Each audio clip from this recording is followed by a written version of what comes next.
Todos, sejam todos muito bem-vindos a mais uma reunião clínica, ou reunião da nossa clínica obstétrica aqui da Maternidade Vila Nova Cachoeirinha.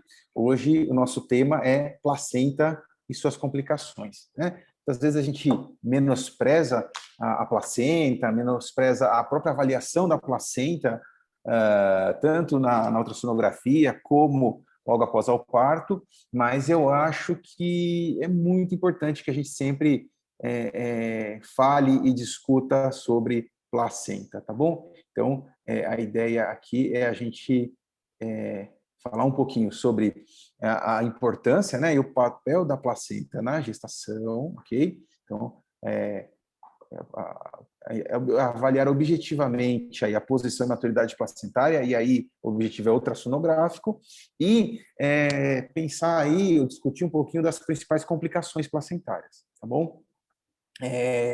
Vamos tentar falar um pouquinho sobre isso. O tema é extenso e eu sei que nosso público aqui é diverso e a gente pode ter algumas dúvidas. Eu vou tentar passar com calma sobre os principais assuntos. Mas falar de placenta é voltar na fase da fecundação, né? Então vamos lembrar um pouquinho, a gente já discutiu isso aqui dentro, que em mulheres que têm ciclos regulares, em geral, a gente tem uma ovulação ali no 14º dia do ciclo menstrual, né? Mais ou menos ali 18 horas após a gente tem a fecundação e logo na sequência o meu blastocisto, né? Então, após a junção dos gametas, a gente vai ter a formação das células, divisão celular, e o meu blastocisto ele vai descer para a cavidade uterina e a gente tem esse momento. Então, esse vídeo, eu sempre trago ele porque ele explica muito bem a invaginação do blastocisto no endométrio. É bem isso que acontece. Ele mergulha no endométrio e a gente tem a cobertura do blastocisto. Tudo bem? Então é muito importante a gente entender como que é o funcionamento, como é a relação do meu produto da concepção quando ele chega na cavidade uterina. Tá? Ele escolhe uma das paredes e ele literalmente invagina. Bom, e aí a gente vai ter, então, meu blastocisto ali que grudou, se aproximou do meu epitélio endometrial. A gente tem uma área, né, um endométrio que está preparado, aquele endométrio que está sob efeito da progesterona, aquele endométrio que a gente chama de um endométrio de segunda fase, secretor, que ele está, a partir do momento da fecundação, ele passa a ser endométrio decidualizado, né? E aí a gente tem o blastocisto que entrou. No blastocisto a gente tem, então, as células que se organizam de um jeito a formar a blastocélia, a região, uma cavidade líquida e uma massa celular interna. Bom, o que é a reação decidual? Na verdade, reação decidual é um conceito importante a gente voltar, mas corresponde ao aumento do volume das células do estroma endometrial por conta de acúmulo de glicogênio e lipídios, né? Então, é relacionado à produção hormonal, depende da presença de estrógenos, de progesterona, além de fatores que são secretados após a concepção, secretados pelo próprio blastocisto que implanta. Ele é um pouco responsável, ele é corresponsável da reação decidual, tá bom? A principal função dessa reação decidual é levar ao preparo local de um local imunologicamente adequado para que a gente tenha o adequado desenvolvimento do concepto, né? Isso é muito importante. Então, esse conceito de reação decidual. Muito bom. Então, a gente tem o útero, a cavidade uterina, o meu blastocisto já invaginou no endométrio. A partir do momento que a gente vai ter a diferenciação celular, a gente primeiro tem a formação do meu embrião, o meu folheto, o embrião em folheto bilaminar, que se transforma no folheto trilaminar. Nesse momento, a gente tem, basicamente, a dobradura, né? O embrião ele começa a se dobrar, a gente tem a formação tanto da cavidade âmbrica, né? A gente já discutiu bastante isso na aula de primeiro trimestre, a gente tem a formação da cavidade âmbrica e o saco vitelínico ou vesícula vitelínica, né? Tudo isso rodeado, ali, circundado pela cavidade celômica, tá bom? Então, basicamente aqui. E a partir daí é o momento em que a gente vai ter a formação das decíduas, né? Então a gente tem a reação decidual, de novo, uma transformação do endométrio sob efeito hormonal e efeito do próprio blastocisto. Essa transformação ela vai levar à formação da decídua basal, né, o ponto de implantação, e das decíduas capsulares e parietais. Tá? Então, decídua basal, a região ali do córeo viloso, onde vai ter, junto com o córeo viloso, a formação da placenta propriamente dita, né? Como a gente consegue ver, e a decídua parietal e a capsular, né? Então, a capsular ela é a reflexão e a parietal a transformação do endométrio contralateral à decídua basal. Basicamente é isso. Então, a gente tem como se fosse gosto de trazer alguns esquemas, né? É como se fosse um quebra-cabeças. Na porção uterina, a gente tem a formação da decídua basal. Na porção mais fetal, relacionada às células fetais que se transformaram ali, né? As células do zigoto, né, que se transformaram na transformação do neutrofoblasto, formação do córeo frondoso. E nessa íntima relação do córeo frondoso com a decídua basal, a gente tem o espaço interviloso, tá? Então, esse é o espaço interviloso. É a íntima relação entre a decídua basal e o córeo frondoso, e a gente tem uma deposição ali de conteúdo. Basicamente é isso. Então, quando a gente vai avaliar a minha placenta, na placenta eu tenho a superfície. Pode falar, Luiz. Desculpa aí te interromper. Imagina, vamos lá. Todo mundo está conseguindo ver a tela do Enoch aí, pessoal? Alguém está com alguma dificuldade? Tá ruim? Tá dando para ver, Alan? Tem gente que me falou que não está conseguindo também, mas eu estou conseguindo normal. Eu também, para mim, está normal aqui. Eu estou recebendo mensagem. Está dando para ver, sim, perfeitamente. O Arthur me mandou mensagem que não conseguiu. Perfeitamente. Sai da aula e volta, eu autorizo outra vez, porque talvez seja algum problema de login. Algum Não, bugzinho. o meu está dando para ver perfeitamente. Então, vamos embora. Desculpa, Enoch. Então, imagina, o que é isso? São conceitos que a gente precisa voltar, porque às vezes cria dúvida. Então, a gente tem, vamos lá de novo, a modificação endometrial, formação da decídua basal, proliferação do meu trofoblasto, formação do córeo frondoso, e o meu espaço interviloso entre essas duas estruturas. Tudo bem? Legal. Então, vamos lá. E aí, a gente vai para a placenta que a gente conhece, né? Então, aqui uma fotinha, né? um diagrama, uma ilustração aí da placenta que a gente conhece. Bom, placenta que a gente conhece lá, os vasos, 3 vasos de cordão, né? E a face fetal e a face materna da placenta. Bom, o que são os anexos fetais? São as estruturas que derivaram dos folitos germinativos e que têm função de proteção, nutrição, excreção e, após o nascimento, em geral, elas atrofiam, são eliminadas, né? Então, quando a gente fala de anexos fetais, a gente não está falando do feto propriamente dito, são estruturas que foram formadas com a gravidez, estruturas que vão embora. Então, placenta, né, formou com a gravidez, ela é a modificação ali do trofoblasto, cordão umbilical e as membranas, né, o córeo e o âmio. Tudo isso é o que a gente chama de anexos fetais. Tudo bem até aqui? Conceito que às vezes é importante. O que mais que é importante, que serve de princípio para a gente poder entender e estudar a placenta?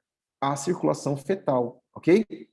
Então, eu sempre falo isso, sempre repito quando a gente vai conversar com os residentes, porque às vezes a gente tem algumas dúvidas que parecem muito simples e a gente se confunde. Então, são 2 artérias que vão da placenta, 2 artérias que vão do feto para a placenta, tá bom? Levando o sangue desoxigenado. A gente tem as trocas ali na placenta, no espaço interviloso, e o sangue ele volta para o feto pela veia umbilical, né? Então, uma veia umbilical e 2 artérias umbilicais. Legal. Bom, o que muda depois do nascimento, que também está muito relacionado a essa circulação fetal, a gente também discutiu outro dia, mas o ducto venoso, né, que vai virar ali um tecido conjuntivo, vai colabar após o nascimento. A gente tem o forame oval, que também, nas primeiras horas de vida, ele vai fechar sob pressão, tá bom? E o canal arterial também, que por mudança de pressão ele fecha, mas anatomicamente a gente só tem um fechamento, em geral, após algumas semanas do nascimento. Tudo bem? Então, também é importante a gente lembrar da circulação fetal. Ok. Bom, vamos seguir. Então, o que é a placenta? A placenta é um órgão transitório, por definição, específico da gravidez, que tem origem mista. Então, tem um componente placentário que é materno, né? A gente falou da decidualização, então depende da decídua basal. A gente tem um componente que é exclusivamente fetal, que foi formado na gestação, tudo bem? Mas toda a placenta, que é anexo fetal, ela vai embora após o parto, né? Bom, principais funções de placenta, isso aí, é óbvio, né? Meio claro para a gente, intercâmbio materno-fetal de gases e nutrientes, além da excreção de catabolitos, produção endócrina e metabólica, tá bom? Então, sempre que a gente vai pensar em patologias que são relacionadas ou que aparecem, que são específicas à gravidez, eu sempre gosto de falar que a gente tem que botar um pouco de culpa na placenta, né? Então, o que a gente tem mais frequente? A gente tem pré-eclâmpsia, a gente tem diabetes, em maior ou menor grau, a gente tem culpa da placenta, não é isso? Então, a gente tem que sempre lembrar disso, tudo bem? Mas isso aí são outras aulas. Bom, mecanismo de transferência. A placenta funciona com difusão simples, difusão facilitada, transporte ativo, ultrafiltração, endocitose, solução de continuidade na barreira placentária. Então, para cada substância, para cada componente que eu vou avaliar essa transferência, eu posso ter um tipo de mecanismo, tá bom? Então, a gente tem que ter também essa clareza aí. Legal. Bom, vamos falar então de imagem, né? Vamos passar para uma das áreas que eu gosto bastante também. Então, inserção placentária do cordão umbilical. Quando a gente fala de inserção placentária do cordão umbilical, já me vem na mente aquele parto que a gente fez de um bebezinho que nasceu com uma inserção velamentosa de cordão, ou um sangramento de segunda metade por uma vasa prévia, ou tudo isso a gente vai sempre pensar como é a relação do cordão umbilical com a placenta. Aonde está a minha inserção placentária do cordão? Tá? E como é que a gente faz esse diagnóstico? Primeiro, no pós-parto, né? Nasceu o bebê, a gente vai para a revisão de placenta e a gente olha lá e tem uma placenta e a gente vai procurar a inserção desse cordão na placenta. Mas, hoje em dia, né, assim, com o advento da ultrassonografia obstetrícia, já nos últimos 30 anos, a gente sempre tem a possibilidade de avaliar na vida fetal essa posição do cordão na placenta. Então, aqui, ó, um videozinho, né? Então, para quem estiver acostumado, fica fácil de ver o que é placenta, né, nesse vídeo, mas sem usar o Doppler, por exemplo, eu consigo ver, vocês conseguem ver aqui o meu mouse ou não?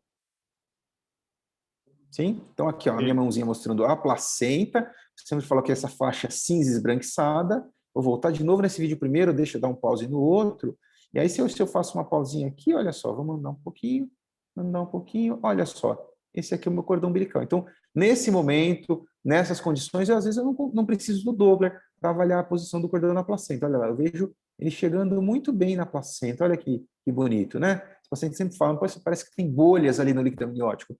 O cordão e a placenta. Então, só com o modo bidimensional eu consigo ver a inserção placentária do cordão umbilical. Se eu tiver o Doppler, melhor ainda, né? Eu consigo ver o fluxo do cordão umbilical e a chegada nele na placenta. Então, esse cordão umbilical ele está numa inserção quase central placentária, né? Eu posso assumir que é uma inserção central do cordão na placenta. Tudo bem?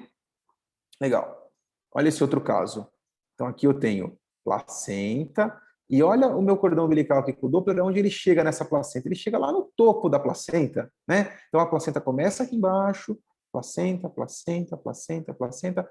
Acabando a placenta, chega o cordão. Então, essa inserção de cordão na placenta é uma inserção excêntrica. A depender da minha fase da gestação, por conta da proliferação do trofoblasto, por conta do crescimento uterino, eu posso ter sim uma mudança de posição ou uma mudança da relação da inserção do meu cordão com a placenta. Então, se eu tenho uma proliferação do trofoblasto no sentido oposto à inserção do cordão, eu posso ter uma inserção que era excêntrica ali com 17 semanas e que lá com 30 semanas virou uma inserção velamentosa. Então, a gente também tem que ter essa leitura das modificações e correlacionar com a fase da gestação. Tudo bem? Então, aqui uma inserção excêntrica do cordão umbilical na placenta. Legal? Bom, e esse outro caso? Olha só. Então, aqui, primeiro, essa imagem aqui deixa eu ver se é o mesmo caso. Não, são casos diferentes. Mas vamos falar primeiro desse aqui. Ó. Então, numa avaliação transvaginal, a gente vê a placenta, é uma placenta que se aproxima do orifício interno do colo, mas não atinge o orifício interno do colo. Mas a gente tem um vaso aqui, olha só, todo mundo está conseguindo ver a minha seta, o vaso? Então, esse vaso está entre o polo cefálico e o orifício interno do colo uterino. Ele vem da placenta. Então, aqui eu tenho uma inserção velamentosa do cordão umbilical com vasa prévia, tá? Situação extremamente grave. O outro caso aqui, então esse caso de 22 semanas, é um paciente que foi para uma avaliação de rotina, tração morfológico, a gente pede ultrassom transvaginal para medir o colo do útero, mas a função desse ultrassom transvaginal não é só medir o colo do útero. Eu posso dar uma olhadinha na minha placenta e se eu tenho algum vaso se aproximando do orifício interno do colo. Esse outro caso, uma avaliação transabdominal, aqui a minha placenta, aqui a minha bexiga e o meu vasinho que vai até o colo do útero também, né? Então, também um casinho aí grave, tá bom? Mas vamos falar de caso clínico, então, em relação à inserção do cordão, inserção do cordão umbilical na placenta. Bom, caso 1, a primigesta, 29 anos, uma paciente que fez reprodução assistida, chega para um primeiro ultrassom, hoje ela está com 21 semanas, mas ela tinha feito já um ultrassom morfológico lá com 12 semanas, que era normal, e veio fazer o morfológico aí do segundo trimestre com 21 semanas. A avaliação morfológica impecável, não tinha nenhuma atenção em relação à morfologia desse feto. E aí, no momento em que a gente vai para a avaliação transvaginal do colo uterino, primeiro que um colo uterino aqui de 24 milímetros, então na nossa classificação, uma paciente que se torna alto risco para prematuridade, né? Então, uma paciente que lá no nosso DOM-DOPA vai entrar como risco para prematuridade, e aí não é aula de prematuridade, mas um recado que a gente sempre tem dado, que a gente não vai falar de o diagnóstico que a gente precisa colocar sempre que a gente estiver frente a uma situação com risco de parto prematuro é risco de prematuridade, tá bom? É isso que precisa ir no nosso DOM-DOPA, a gente já conversou aí com os residentes em alguns ambientes, tá bom? Mas nesse caso, uma paciente com 24 milímetros de colo, pelo que a gente adotou aqui na cachoeirinha de 25 milímetros, uma paciente com risco para prematuridade. Só que tinha um vasinho aqui, tá todo mundo vendo onde pintou com o Doppler aqui, ó, um vasinho que estava próximo do colo do útero.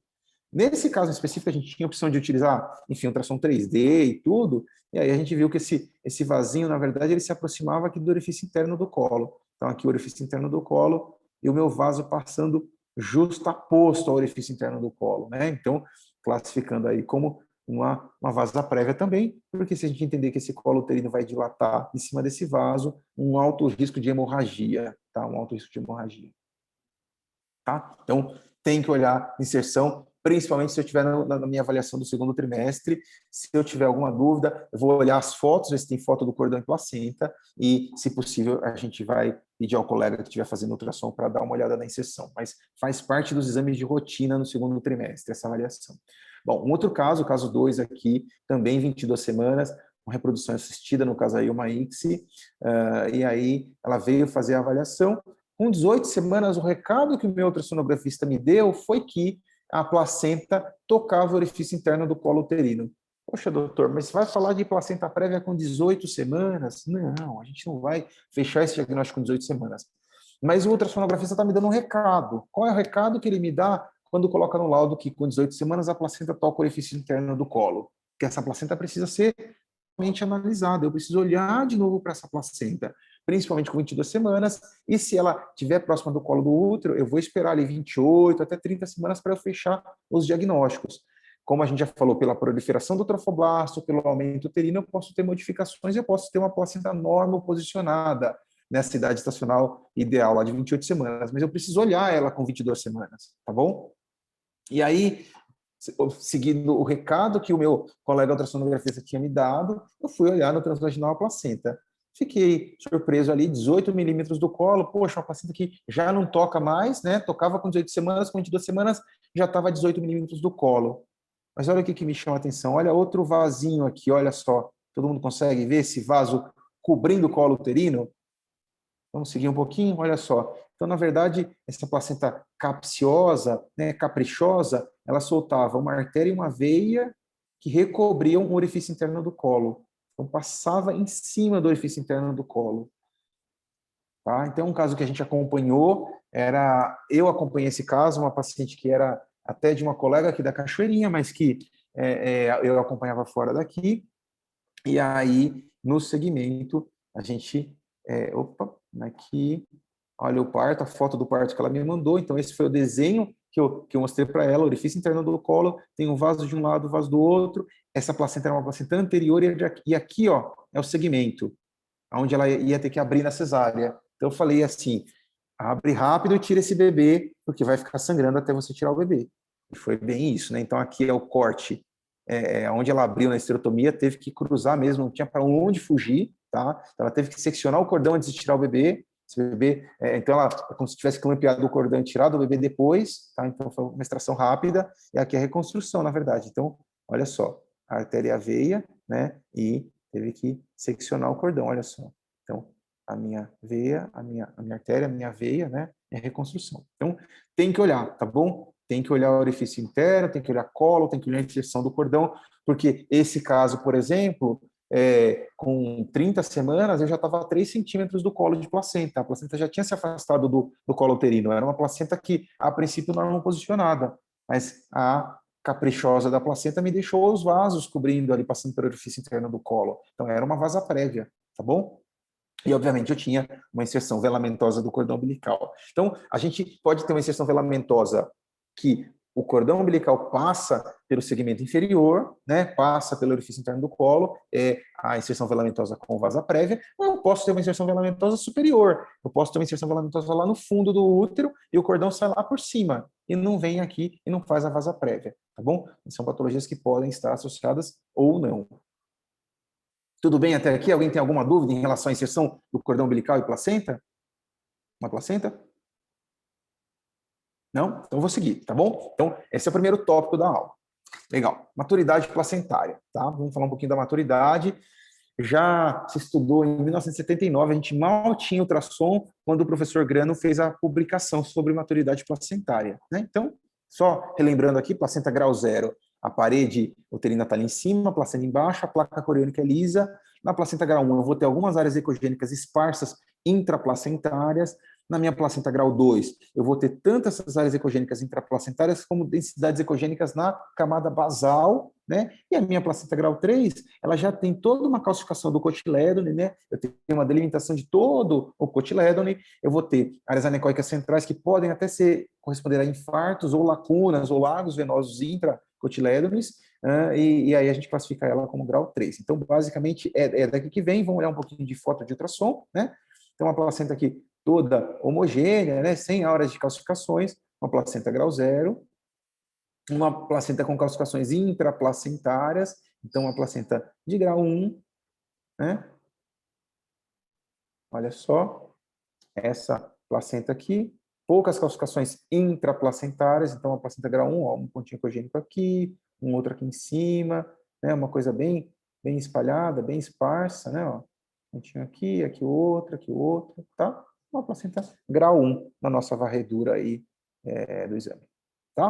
A placenta grau 2, então eu tenho classificações, áreas mais ecogênicas da placa basal, né? Eu posso ter uma calcificação parcial do cotilédone, tá? Então, ó, placenta grau 2, a placa basal toda calcificada nesse caso, mas eu não consigo delimitar tão bem o meu cotilédone, tá? Então, essa é uma placenta grau 2, tá? Calcificações intraplacentárias e da placa basal.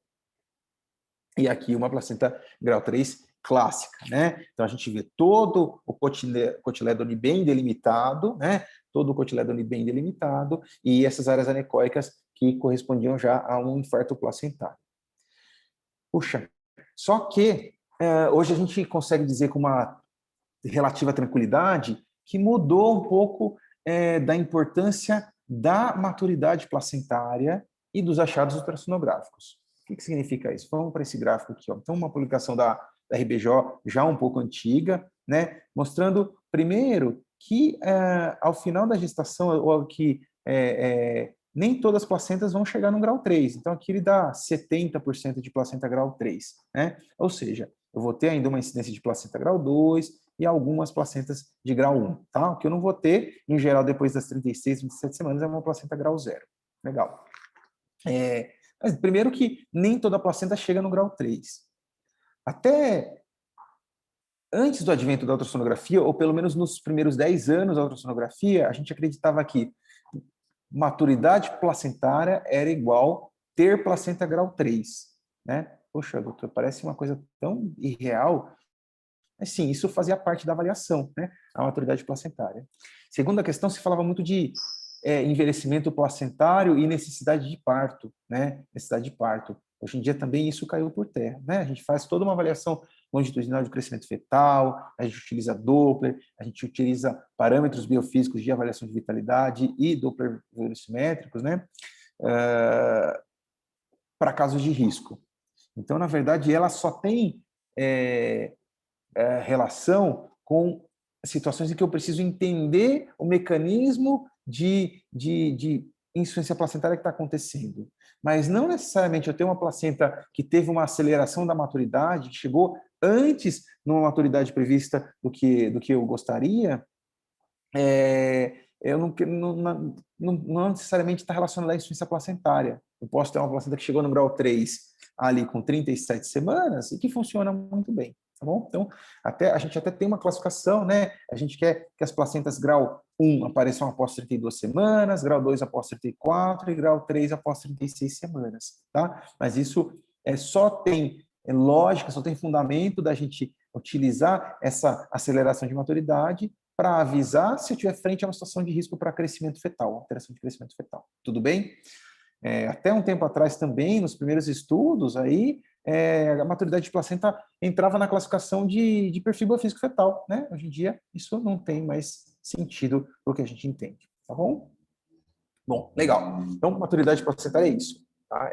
Precisa saber, mas a gente não vai se preocupar tanto com a maturidade placentária isolada, de forma isolada. Legal. E as complicações da placenta? Vamos passar para as complicações. A complicação uma das complicações mais temidas é o descolamento prematuro de placenta, né? Então, é uma atividade gravíssima, faz parte das hemorragias da segunda metade da gestação. O índice de mortalidade é alto, né? Cerca de 25% de mortalidade perinatal e morbidade materna hemorrágica, tá? Então, na minha paciente que tem um DPP, ela tem tanto uma morbidade materna hemorrágica, né? Então a gente vai se preocupar muito com a perda sanguínea, como as complicações desse choque hemorrágico, né? Aí a gente está falando de insuficiência renal, pré-renal, de politransfusão e até mesmo no risco de óbito, tá bom?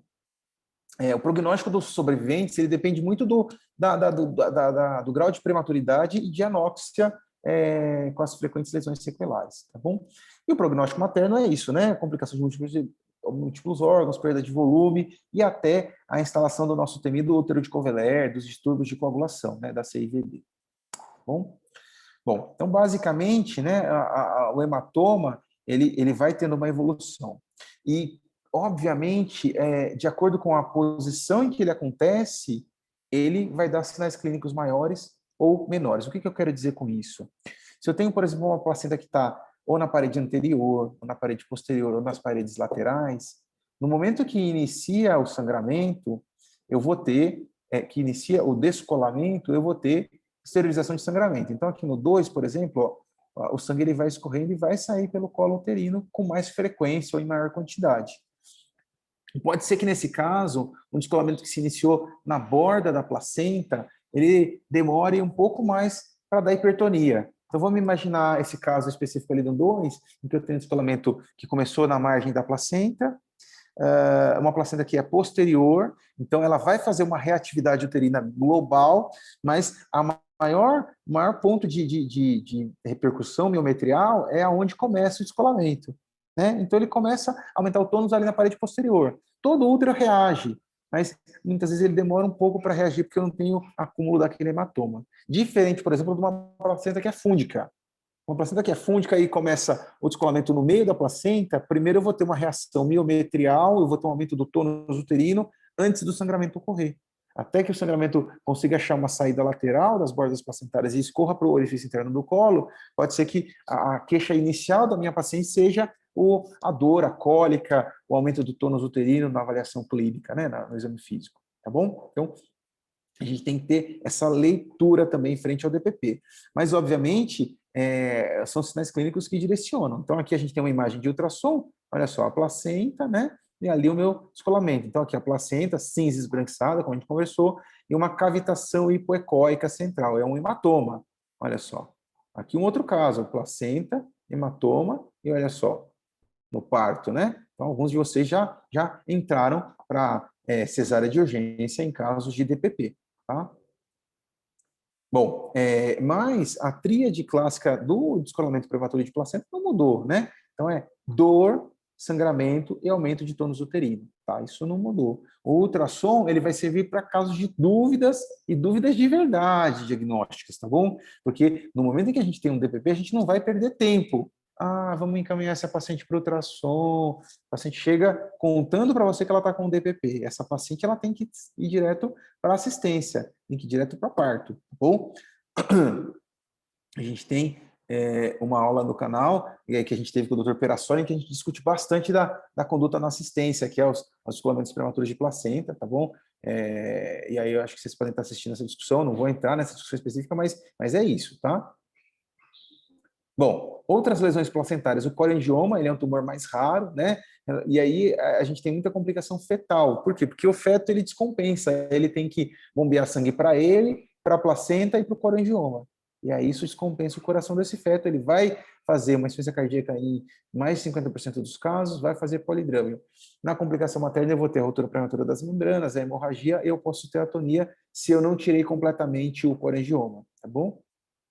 E complicação neonatal são as sequelas da prematuridade, tá? Então aqui, ó, uma lesão intraplacentária, tá bom? Placenta tem uma lesão intraplacentária vascularizada. Um outro caso, né, uma lesão intraplacentária, aqui está mais até na face fetal da placenta do que na região retroplacentária. Então, os hematomas, eles são retroplacentários, os corangiomas, os tumores placentários, eles são intraplacentários ou próximos da superfície fetal da placenta e, na maioria das vezes, são vascularizados. Tudo bem até aqui? Então, descolamento prematuro de placenta, corangioma e as placentas prévias, tá? Então, definição de placenta prévia é uma placenta que se insere total ou parcialmente no segmento uterino inferior. E aonde que é o segmento uterino inferior? Poxa, doutor, com 20 semanas a paciente não formou segmento, não é isso? A gente não tem, a gente sabe onde é o istmo do útero, mas o segmento não está formado ainda. Pode ser que com 30 semanas a chance de eu ter um início da formação de segmento é maior, mas em geral a gente só vai ter a formação de segmento no final da gestação. Por isso a grande dúvida, né?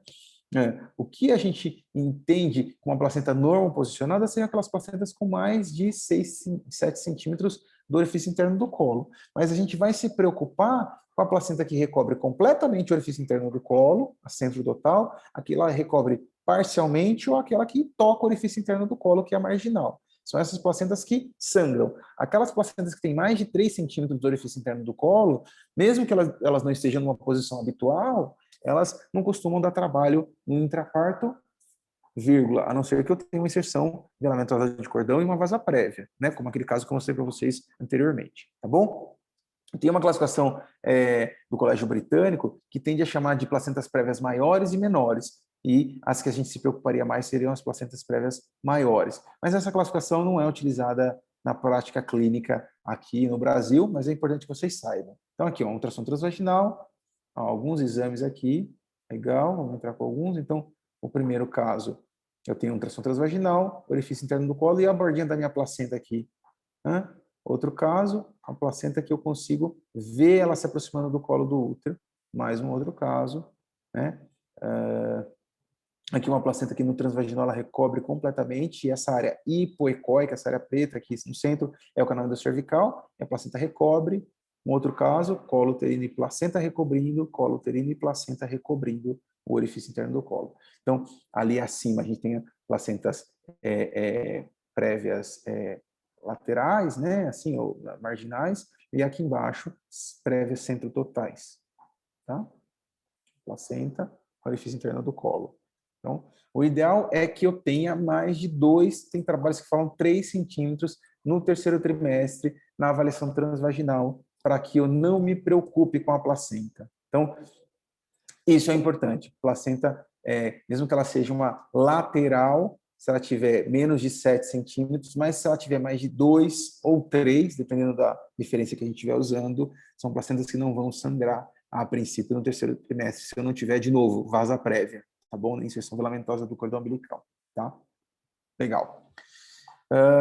Alguns sinais de mau prognóstico. Então, primeiro, área hipoecóica sobre o bordo placentário. Então, a minha definição de descolamento prematuro de placenta é para placentas normoposicionadas. Então, a gente chama de DPP quando eu tenho descolamento. Mas a placenta que não está normalmente posicionada, ela pode fazer hematoma também. Então, se eu tenho uma área hipoecóica sobre o bordo placentário, a placenta prévia com esse hematoma, é um mau prognóstico. Essa placenta está sangrando, tá bom? Eu não vou chamar de DPP, mas é uma placenta que está sangrando. Isso é ruim. A história da placenta prévia é isso, é uma placenta que hoje ela sangrou um pouquinho, daqui uma semana ela vai sangrar mais, daqui 2 semanas, 3 semanas sangrar mais, e um momento em que eu tenho que fazer o parto, que eu estou tendo perda sanguínea materna, tá bom? Perda sanguínea materna. Legal. Outro sinal de mau prognóstico é colo esponjoso ou um colo uterino curto, pensando aí na prematuridade no colo curto e pensando em que eu posso ter algum grau de invasão, por isso o colo esponjoso, como a gente vai ver um pouco mais à frente quando falar de acretismo. Tá bom? Então, vamos seguir para o acretismo. Então, isso é placenta prévia. Acretismo placentário, né? A gente tende a colocar todo mundo no mesmo conjunto, no mesmo balaio, aí as placentas acretas, mas a gente sabe que o acretismo só é quando eu não tenho a invasão miometrial completa, superficial apenas, quando eu tenho, mas eu tenho uma perda da lâmina, da interface miométrio-placentária, então tem uma invasão miometrial superficial, placenta increta, mais que 50% do miométrio invadido, e a placenta percreta, aquela que atinge a serosa, né, a serosa uterina. E aí, quais são os sinais que a gente vai usar?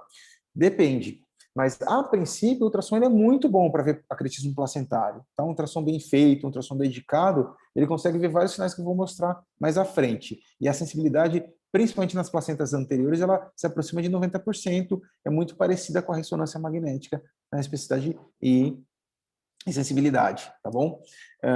Mas eu vou deixar a ressonância magnética quando eu tenho uma suspeita de acretismo placentário forte, por exemplo, uma paciente que fez uma cirurgia miometrial, fez uma miomectomia, numa parede que eu não consigo acessar ela por ultrassom, tá? Essa paciente, sim, eu vou pensar na ressonância magnética.